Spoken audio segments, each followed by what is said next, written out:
Blackpool 1913, a town of lights and laughter on the surface. By day it was a seaside escape, but behind the thrill rides and flickering gas lamps a darker truth lingered. In cheap lodgings and boarding houses, secrets festered and some visitors never left. Amongst them was Alice Burnham, a young, beautiful bride, and whose life was sadly snatched away from her just weeks after her wedding.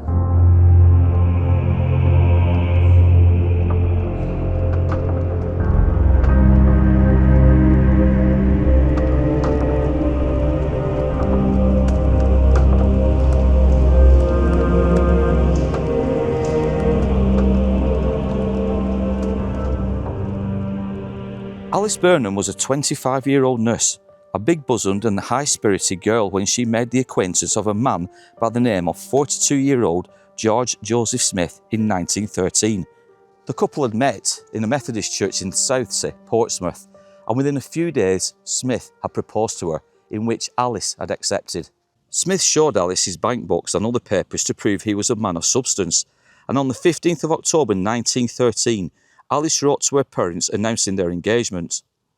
Upon hearing the news of Alice's engagement to Smith, Alice's parents, they were quite happy, but they're extremely interested as well into knowing who Smith actually was.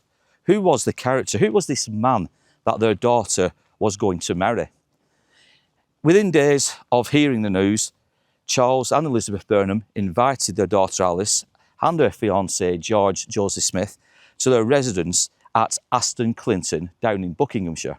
Now her father Charles, who was a fruit grower, had given all of his children £40, which Alice herself had asked her dad to mind for her, along with some other savings that she had, all of which amounted to several £100s. When Alice and Smith made arrangements and finally arrived at her parents' house, down at Aston Clinton, Charles Burnham took an instant dislike to Smith. There was something objectionable about him, something which Charles and Elizabeth Burnham just couldn't put the finger on. But they took an instant dislike to this man. So much so that in days, if not weeks later, Charles Burnham was reportedly quoted as saying that he could not sleep in his own home knowing that Smith was in his premises. It was one of these feelings that Charles Burnham just had, and in time he would try to persuade Alice not to marry George Joseph Smith. Now Alice, it appears, may have been infatuated at this point with the charm of Smith, and several rows erupted in the home, and in the end Charles had no option but to throw Alice out of the family home, and he told her to take Smith, that evil-looking man, with her. Smith took Alice back to Southsea and they married on November the 4th, 1913 at Portsmouth Registry Office. Smith described himself as a bachelor of independent means and the son of George Thomas Smith, artist. Now, when the news finally reached the parents of Alice, they were extremely annoyed. They did not see the marriage actually going ahead from all accounts. They thought maybe Alice would have got fed up or would have seen the darker side of Smith. They were hoping that she would not get married, but unfortunately she did. And Charles and Elizabeth Burnham, like I said, were extremely annoyed. Now Alice, she was a lady not entirely without means. She had £28 in a savings account, £100 in her father's care, and a further £10 due from her sister. To Smith, Alice was going to be his next big payday.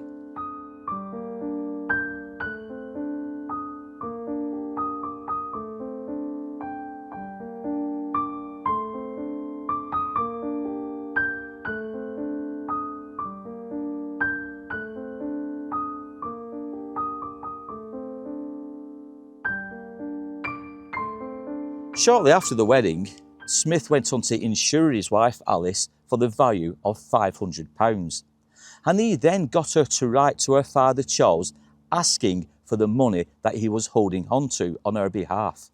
Now this letter did not go down too well with Charles Burnham. Charles, in fact, was so infuriated he wrote a strongly worded reply to his daughter, and on the 11th November Smith replied in a threatening manner, saying amongst other things, "The views and actions you have taken towards our marriage are both inconsistent and contemptible. You absolutely appear to be out of touch with the principles on which everyday life is conducted. Now, having finally failed to wreck our marriage, you shelter yourself being obdurateness, contempt, and remorse. What earthly right have you to scorn your daughter's bright prospects? I am not going to waste my time trying to enlighten you on things you are old enough to understand, but by causing friction broadcasts, you have made the greatest mistake in your life. It is mentioned in your letter that, as I have a private income, the £100 due to Alice can stand over. A more foolish and illegal action I have never heard of. The money is payable on demand, failing which I will take." These letters between Smith, Alice and Charles Burnham seem to be going back and forth, back and forth.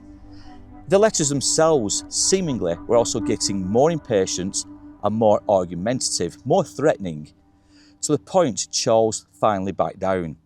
And he would then send money to the value of £104 to his daughter Alice. It was on Wednesday, the 10th of December 1913, when Alice and Smith made the extremely long trek from Portsmouth to Blackpool on a train. They were carrying nothing but a brown hold-all. They were extremely tired and weary. And by the time they arrived in Blackpool, they didn't have any lodgings already booked, already planned for. And they wandered the streets looking for the ideal apartments, the ideal place to stay. They had gone first to a house in which Smith, on making an inquiry, was told that there was no bathroom. He replied to the landlady, "Oh then, that won't do for us." The landlady then recommended the house of a friend of hers where there was a bathroom. And that friend was Mrs. Margaret Crossley, and she ran a boarding house with her daughter Alice and son-in-law Joseph at number 16 Regent Road. Upon arriving at number 16 Regent Road, one of the first things Smith did was to actually go and inquire and make sure that what he was told about this boarding house having a bathroom was indeed correct. And in doing so and confirming it, he decided then that this was the place. This was the place he was going to stay with his new bride. He made arrangements with Margaret Crossley in that himself and Alice, they would buy provisions. They would buy eggs, they'd bring bread into the boarding house, but as long as Margaret Crossley would cook the food for them. It was that same afternoon the Smiths had tea, and then they set out to see the lights of Wonderland by the Waves. Now, Wonderland by the Waves refers to Blackpool, Lancashire at the turn of the 20th century, and particularly its appeal as a popular seaside resort and entertainment destination. The phrase was used to describe the town's vibrant atmosphere and attractions, including its pleasure beach, promenades and other amusements. Smith would also take Alice to a picture show, and from all accounts it would be there that he would sit alongside his bride, knowing full well what he was about to do. The next morning, Thursday the 11th, Mrs. Crossley asked Alice if they were comfortable, and Alice replied that they were. Mrs. Crossley then asked Alice how she felt, to which Alice replied, saying that the only thing she suffered from was a tiny headache. On Friday the 12th of December, Alice appeared in an extremely cheerful and happy place. After all, she was in the ideal seaside resort with her new husband, and she was being treated extremely well by George Smith. She asked the landlady what was for lunch and also what was for the pudding, and the pudding from all accounts was tapioca. Later that afternoon, Alice told the landlady that she would like a bath sometime in the evening. From some accounts, it appears that Smith himself may have suggested that Alice should relax and have a bath. Now, prior to Alice taking the bath, Smith suggested that she should write a postcard to her family. The landlady saw her write it as Smith was leaning over her shoulder, and the postcard and what Alice wrote was, "My dear mother, we arrived here last Wednesday, have very nice comfortable apartments, and find Blackpool a lovely place. I am sorry to say I have again suffered with bad headaches, and which necessitated my seeing a doctor and taking medication. My husband does all he possibly can for me. In fact, dear, I have the best husband in the world. With fond love from us both, yours lovingly, Alice." Not too long after writing the postcard out, Alice and Smith went for a leisurely early evening walk. But before they left the boarding house they were staying at, Alice had actually asked the landlady's young daughter if she could have the bath ready for around 7 p.m. It was a little before 8 p.m. when the Smiths arrived back at the lodgings. They both went immediately upstairs and went to the bathroom. Sat downstairs and in the kitchen was Margaret Crossley and her young daughter Alice. And it wasn't too long before water droplets began dripping from the ceiling. Now, noticing this, Alice jumped up and she was alarmed, and she asked her mother perhaps one of them should go upstairs and see if everything was okay. Margaret, on the other hand, stopped her daughter from doing this, saying that she didn't want to be embarrassed and we're not that kind of family. We don't involve ourselves with other people's business. Margaret went on to say that she would have a word with Smith the following morning. At around 8:20 p.m, Smith made an appearance. He came into the kitchen where he handed over 2 eggs. He asked Margaret Crossley, the landlady, if she could prepare them, if she could cook them for Alice and Smith for the morning breakfast. It seems Smith remained chatting with Mrs. Crossley for around 15 minutes, and many people believe that Smith had by this time already murdered Alice and she was laying in the bathtub drowned. Now, this theory I can understand. After all, if he hadn't already taken the life of Alice at this point, she may well have finished her bath, got dressed and made her way downstairs. So that opportunity, that window of opportunity would have gone. Now, when Smith made his way back upstairs, he was heard by the Crossleys shouting, "Alice, put out the gas." But not getting a response, more shouting was heard shortly after, "Alice, Alice." To which, at this time, Margaret Crossley's daughter, who was also called Alice, she ran to the bottom of the stairs and she shouted up to Smith, "Mr. Smith, are you asking for me?" To which he replied, "No, it's Alice, my wife. Something has happened to her." The words in which Smith actually used were, "No, I am calling my wife. She's in the bathroom and doesn't answer me. I can't think what's the matter." Smith then told Alice Crossley to send at once for Dr. Billing, who lived nearby at number 121 Church Street. "Dr. Billing knows my wife," Smith shouted. Now, this, we know, is factual. Smith and Alice, on the day of the arrival here in Blackpool, made their way to Dr. Billing's surgery because Alice was complaining of fatigue, but more importantly, headaches. Now, after checking over Alice, and even though she may have appeared outwardly well, he would still prescribe her with some medication. And this medication, many believed, was just a ploy for what was to come next in the mind of George Joseph Smith.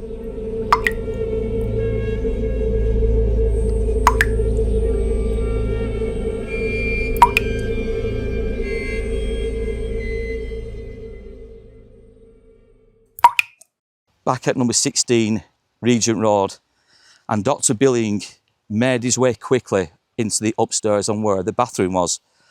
And it was there he found Smith, who had kind of dragged Alice out of the bathtub, and she was laying, her head was laying in Smith's left arm. He had a sleeve rolled up. He didn't want to get his clothes wet after all. And again, these are the little peculiarities that Smith had. He was always a clean looking gentleman. He was always fussy about his appearance, his character. So rather than dragging his wife Alice out of the bath and getting himself wet through, he simply lifted her up and placed her head in his left arm. And this was only after rolling his left sleeve up. It's incredible that Smith, he was so detailed, he was so planning in everything he did. Even finding his wife drowned in a bathtub, he still cared more about his appearance than he did of his wife. Now, unfortunately for Alice, as the doctor arrived too late, he found her dead in the arms of Smith. There was nothing he could do to save her life. Now, everything and all the concerns that Charles Burnham and his wife Alice had over Smith, they were now proving correct. They had this gut feeling that Smith wasn't the man he was saying he was, and he was just a character. He was putting on a show whilst he was visiting them at Aston Clinton. All their fears came back, and they would be proved right in the most saddest of ways, and that there was something something unhinged about George Joseph Smith. Now, here at Leighton Cemetery in Blackpool, we are going to visit the grave of Alice Burnham. And for many people watching this video, you're going to be wondering why I keep using her maiden name. We're using her maiden name simply out of respect, because what Smith did to her is horrific.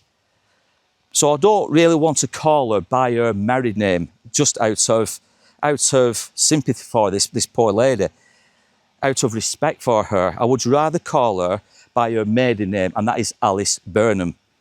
I think calling her Alice Smith, and in the eyes of the law, that is what she was a Mrs. Smith, I kind of find it a little bit disrespectful, because she married and she trusted this man whom she loved. And he took her for every single thing that she had. And when I say everything she had, I don't just mean money, but he even took her life. The inquest into the death of Alice took place on Saturday the 13th of December. Based on the findings of Dr. Billing, the coroner's jury returned a verdict of accidental death, stating that the deceased suffered from heart disease and was found drowned in a hot bath, probably from being seized with a fit or faintness. Also, interestingly, no police were called for and no post-mortem on the body of Alice was ever made. Dr. Billing simply put her death down to accidental drowning, and because he had seen her only a few days prior to her death, he felt that there was nothing suspicious that had occurred when it came to finding her in the bathtub. She had died from faintness or a seizure, and then obviously submerging under the bathwater, therefore accidental drowning.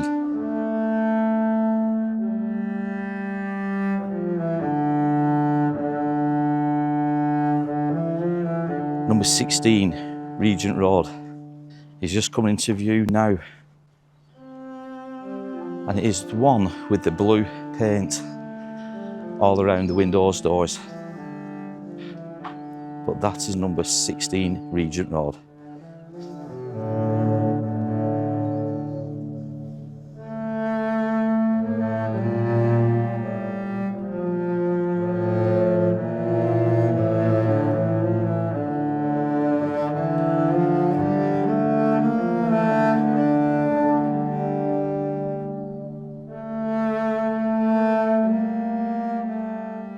So we have managed to locate the final resting place of Alice Burnham, just one of the 3 young women whose lives were taken, I should say, by Smith, and who now are infamously known as the brides in the bath murder victims.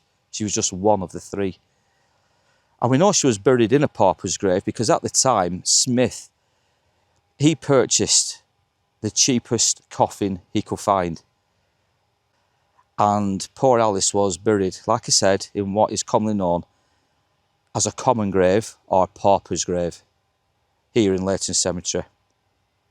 And using online resources, we have managed to locate that final resting place, and it is just here, just in front of this headstone, which has the number, and I think from memory is it 291? There is a number on it, just there. But this is the final resting place of Alice Burnham.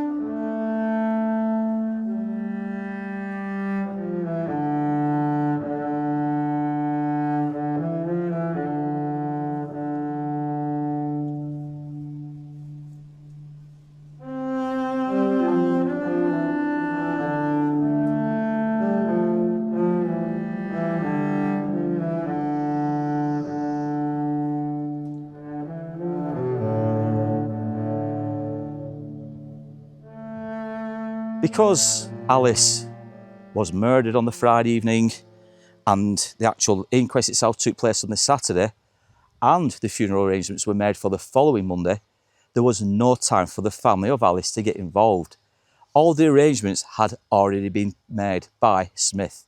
So when they surprisingly made a visit to Blackpool on the Saturday and into the Sunday evening, there was nothing they could do to change things.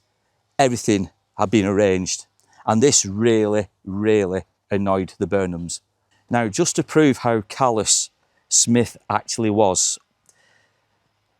It was reported a couple of years later, and we'll get into how it was all unravelled shortly, but it was reported that Smith actually removed the wedding ring from Alice's finger prior to her being placed into the coffin and then obviously being brought here to Leighton Cemetery where she would be interred. We can only imagine what he did with that ring. We're not sure, we've got no evidence, but perhaps he may well have passed that on to his next wife. And we're going to come to his wife's shortly. Despite the annoyance caused by the arrival of Alice's family, Smith managed to recover. He went through the inquest calmly and showed no ill effects, no emotion whatsoever. And immediately after the funeral, he left Blackpool behind, travelling back to Bristol. Interestingly, here in Leighton Cemetery, the final resting place of Dr. Billing can also be found. And not too far, strangely, from where Alice herself is buried. Dr. Billing is just directly opposite the chapel and just off the path, which is here, and set slightly back, 4 or 5 rows behind maybe, just in that direction is the final resting place of Alice Burnham. So they are interred very close to each other. So Dr. Billing, the man who was one of the first on the scene of Alice's death, and also the same man that attended to her on her arrival here in Blackpool. Strange quirk of fate, I would say.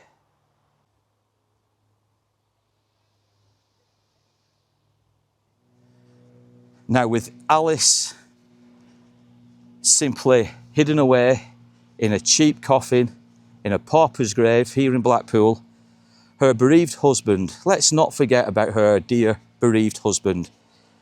He made his way back to Bristol and to the home of his wife, Edith Peglar.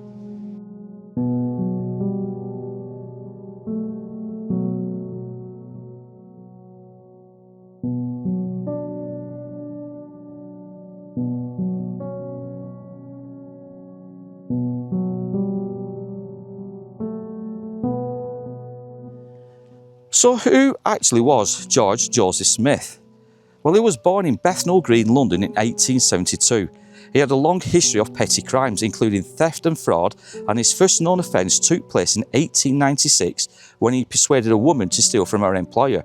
Smith actually went on to serve a prison sentence of 12 months for this offence. He was a con man, a murderer, and a bigamist. And he would attach himself to the vulnerable women of society, but women of society who had money. He would engage in them, he would be friendly with them, he would woo them, and he would then propose to them within days of meeting them. He would then take some of these women, 3, to boarding houses where, after signing life insurance policies, and after getting them to sign and basically hand everything over to him upon their deaths, he would take their lives in the most cruel and barbaric ways known. In total, Smith entered into 7 bigamous marriages between 1908 and 1914, starting with Caroline Thornhill in 1898, Florence Wilson in 1908, Edith Peglar in 1908, Sarah Freeman 1909, Bessie Munday 1910, Alice Burnham 1913, Alice Reid 1914, and Margaret Lofty in 1914. Bessie Munday, Alice Burnham and Margaret Lofty, there were 3 unfortunate victims who fell to the hands of Smith, and they would later become known as the Brides in the Bath murder victims. Now, today's story, we're not talking directly about Margaret Lofty or Bessie Munday. We're here in Leighton Cemetery to pay our respects to Alice Burnham, just one of the 3 victims. But all 3 victims had the same MO. They were befriended by Smith. He wooed them. He became extremely affectionate with them. And within days of meeting, he would propose to them, which in all instances, they accepted this proposal. Now, the other 2 ladies, Margaret Lofty and Bessie Munday, are just as interesting a story as to what the Alice Burnham story is, but all three deaths are extremely similar in nature. The nature of the deaths of these three women, as I said, are all extremely similar.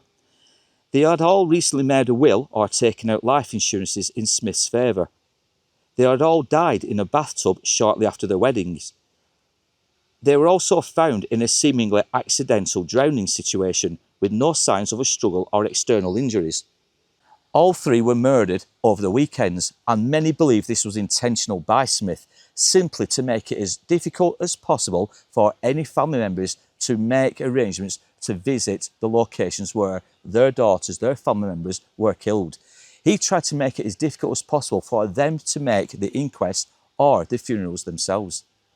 Now, in January 1915, and just after 2 years from the death of Alice Burnham, Detective Inspector Arthur Neal of the Metropolitan Police received a letter from Joseph Crossley, the son-in-law of the Blackpool boarding house owner. Enclosed were 2 newspaper clippings, one detailing the December 1914 death of Margaret Elizabeth Lofty, who drowned in a bathtub while staying over in Highgate. The other described a similar case from a year earlier, the death of Alice Burnham in Blackpool. Both women had recently married, taken out life insurances in their husband's favour, and died shortly after in suspiciously similar circumstances. It does appear that Charles Burnham, father of Alice, he was made aware of these similarities, and after contacting Joseph Crossley or the Crossleys here in Blackpool, a letter was written and sent to the police. And this letter was urging them to look into these suspicious deaths. Now, Inspector Neal himself did just this. He looked into them, and he instantly seemed to have a gut feeling that these deaths, they weren't accidental, they were suspicious in nature. The similarities were there, they were blindingly obvious. So he dug a little deeper. Neal went on to ask Dr. Bates, the coroner, to delay his report to the insurance company, hoping to lure the suspect into the open. And on the 1st of February, a man matching the description of John Lloyd appeared. Smith, after visiting a solicitor to sort out his late wife's will, was arrested by Inspector Neal. Now, John Lloyd and George Joseph Smith were the one and same person. And John Lloyd was the alias that he had used when he met Margaret Lofty and when he wed Margaret Lofty. So obviously Margaret was now known as Margaret Lloyd. Again, we will use her maiden name Lofty, simply out of respect. But upon his arrest, Neal asked John Lloyd if he was the same man, George Joseph Smith, to which Smith refused any answering. He wouldn't answer that question. He stayed quiet. And then when he would eventually answer it, he simply said, "No, it's not me. I don't know who that person is." Now, whilst under the police investigation and questioning, he kind of broke, and Smith would eventually admit to being the same person who had been in Blackpool back in 1913. Smith's arrest brought in pathologist Bernard Spilsbury, and he was tasked with determining how all these women had died. Margaret Lofty's body was exhumed. While there was minimal evidence of drowning, Spilsbury noted a faint bruise on her elbow and no signs of illness or poison, just sudden death. He proposed conducting experiments using the actual bathtub which Neal arranged at the police station. On February the 8th that same year, Inspector Neal got wind and got word of another tragic death, and this time of a young lady called Beatrice Bessie Munday, and she had died in similar circumstances to that of Margaret Lofty and Alice Burnham. So again, this roused suspicions. The name Henry Williams was also spoken of quite regular. When Neal asked George Smith if he knew who Henry Williams was, Smith this time admitted it was him. He admitted that he had been with Bessie Munday, but sadly she had died naturally, and he denied any involvement in her or the other 2 ladies' deaths. Photographs would later confirm that Williams, Lloyd and Smith were the same man. And when Spilsbury examined Bessie's body, he found one clear sign of drowning, and that was goose pimples on her thigh. and the small tub that she was found in was sent to London for testing, as would the other tubs which Margaret Lloyd and Alice Burnham had been found drowned in. Late Tuesday evening on February the 9th, 1915, and under the darkness of the night sky, the body of Alice Burnham was exhumed from her grave here at Leighton Cemetery, and it was done under the utmost secrecy. Apart from a couple of police officers that were at the gates, which I'm looking at now, there was no other signs of any activity in or around the area. There were just men with the old gas lamps at the graveside, and they were digging away until they finally exhumed the body of Alice. Now that body was taken to the mortuary on the east side of the cemetery itself. Spilsbury wasn't present at the exhumation, he was only present for the post-mortem the following morning, and so was Dr. Billing. Inspector Neil, Billing and Spilsbury were at that small mortuary as this post-mortem was taking place. Spilsbury went on to study all of the victims' measurements and the tub dimensions. An adult woman could not have drowned accidentally in such a small bathtub, he would later say. He theorised that Smith would suddenly pull the victim's legs, forcing her upper body underwater and triggering shock or loss of consciousness, causing drowning with no struggle or injury. Now, Inspector Neil wanted to test Spilsbury's theory, and he brought in several experienced swimmers of similar builds to the victims. Now, the women were told that they will be submerged in the water in these bathtubs. They were prepared to struggle, as would any victim of a drowning possibly do. But what one woman wasn't prepared for, what was to come next. The woman in question, she was submerged for a substantial amount of time, but it was amazing how quickly she lost consciousness. Now, other inspectors who were around the bathtub all shouted at Inspector Neil to pull her out of the water, but he told them to step away. It was like Inspector Neil had become totally engrossed with what he was seeing in what was unravelling before him, and that Spilsbury's assumptions of how Smith was killing these women was correct. Now, eventually snapped out of this daze, this conundrum he was under, and they dragged this woman from the bathtub. Now, this poor lady, it is reported that it took around 30 minutes to bring her back to consciousness.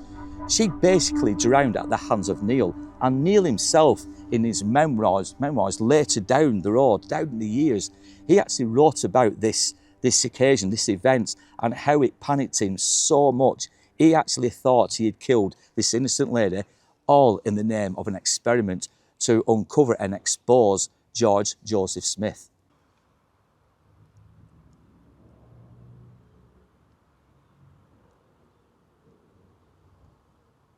Now, as was common practice and just the way the law works here in the United Kingdom, Smith could only be charged with one murder, and that was of Bessie Munday. To be charged with the other two murders, he could only be found guilty of having a system, planning a way to kill all three women. And this is something that Spilsbury himself was brought in to prove, that there was a system, and that there was a way in which Smith was taking the lives of these three innocent women. Now, after all the evidence was placed before the jury, and it was damning at that, Smith himself refused to testify, and he passed a letter over to his barrister. He wanted his barrister to do all the talking, and Smith stayed silent, other than the outburst every so often in which he said that people were lying. He would call some of his wives liars, and he would told to be sit down and stay quiet, and that obviously by the judge. But other than that, he would not testify. Spilsbury, on the other hand, the three bathtubs were brought into the actual jury service, into the courtroom, and evidence was placed before the jury, detailing how all these women were pulled under the water by their feet until they had drowned. I don't think there was any doubt as to what verdict was going to come next. Now, with Smith refusing to testify, he was found guilty by a jury who spent just 20 minutes deliberating the case. He was found guilty of the murder of Bessie Munday on the 1st of July 1915. Now, an appeal was dismissed, and Smith was hanged on the 13th of August 1915 at Maidstone Prison by the executioner John Ellis. George Joseph Smith, callous, cunning, conniving. He married all these ladies just to rinse them of all their money, their wealth. And in 3 cases, he sadly took their lives. Again, innocent women who had just fallen in love, vulnerable women who just wanted to be loved. All 3 women were warned by family members that there was something evil about Smith. But because love is blind, as they say, they went against the parents' wishes and they went on to marry this horrible, evil man. How he got away with it and how he refined his techniques for so long is still kind of amazing.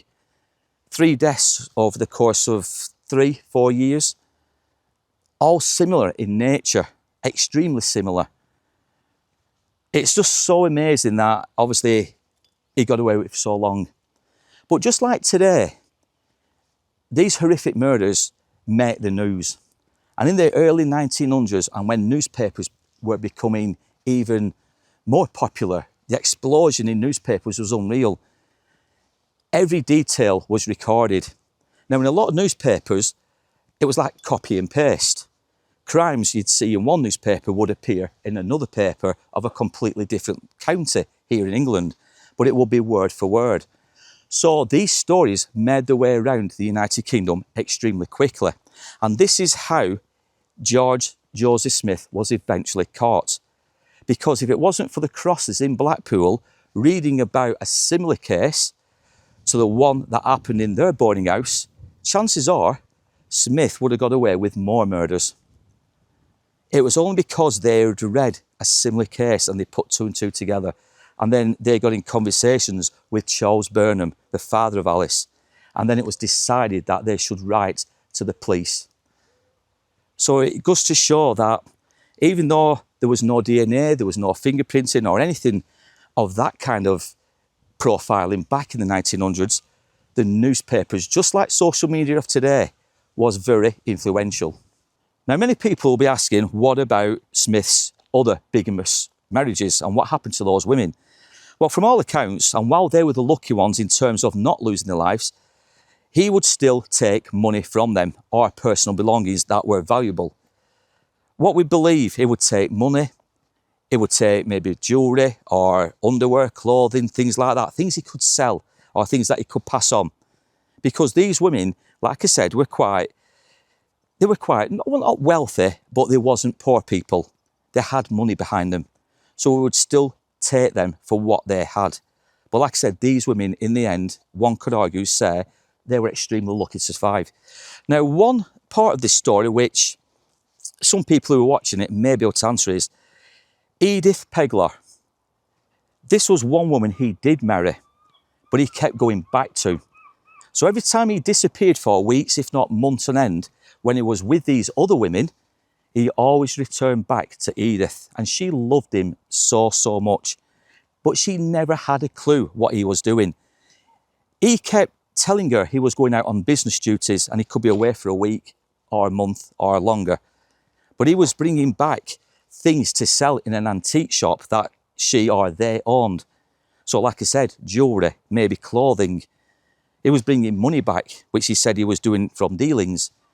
So she never had to question anything that was going on.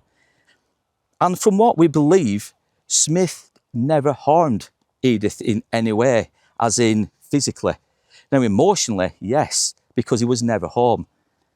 But physically, I don't think he ever laid a finger on Edith Pegler. And it was just one person he always felt the need to go back to. Maybe some kind of motherly bond, even though it's his wife. I don't know. But it's so strange how he had that home, that one place where he always felt the safest, and one place where he knew he would not be questioned. I think Edith, even she was the second wife, and obviously she's portrayed as if she didn't know what was going on, which I don't think she did right at the beginning. But I do think as it went on and on and on all these trips, personally with the belongings that he was bringing back, she did have an idea, but she just loved him too much. It was one of those situations. When you say she had an idea, you mean she had an idea he may have been seeing other women, yes, but not murdering them, not obviously. murdering, no. I don't think she believed at all it was murder. I think it was just he had other women. Yeah. I wouldn't have said wives. Just other women. Yeah, other women. Yeah, so she may not have had a clue about his bigamous relationships, marrying other people. That only came to light, didn't it, I think, when he was arrested. And then Inspector Neil turned up with 2 other police officers, and they asked him what his name was. Are you Mr. George Joseph Smith? Which he said yes. And then did he say, are you, also known as Williams or Lloyd? Yeah. And he refused to answer it. But then he turned round to Edith, didn't he, and said, I might be going away for longer than you think this time. Yes. And that is when I think Edith may well have presumed this is serious, this is more serious. And I think as well, if it's right what we've read, at the court hearings, the first wife turned up. Caroline Thornhill. She only wanted to watch what happened because she was actually in a new relationship and she wanted herself to get married the right way. Yeah. When she realised that this man had been arrested and charged obviously with the murders of these unfortunate women, she took a fond interest in the case. So she attended the actual hearings themselves, didn't she? I think she portrayed herself as a journalist. I think she may have been a journalist because she got friendly with Edith Pegler, asking her questions. And when Edith said, who are you? She actually said, I'm his first wife. And I think she just wanted, like Vicky said, she wanted to marry in the right way. So obviously if George got sent down and obviously was executed, she wasn't tied to his name anymore. No. So she could legally wed, which she went on to do. But yeah, it's an interesting story nevertheless. And as for Edith, she lived through this, didn't she? Even after the execution of Smith. In a way, she was a victim. She was a victim. And like you say, she was blind to his charm, his looks, the money he was bringing back with him, the checks he was cashing in, the clothes and the jewellery and everything else that he was bringing to the antique shop that they could sell. She just thought these were business trips. Yeah. So she was a victim. Again, a lucky victim. And I think she would have been emotionally scarred because, let's be honest, all the newspapers then, Brides in the Bath murderer. Yeah. You know, her name constantly coming up. Yeah. And I wonder if people would have questioned her. You knew more than you thought, or you knew more than you let on, I should say. Perhaps that was thrown at her from time to time, but we'll never know. But yeah, she was most certainly a victim. We were going to take you guys further into Blackpool itself, but it's an extremely busy day today. And when I say busy, it's extremely busy. We did walk through. We went to 16 Regent Road, where obviously the murder of Alice took place.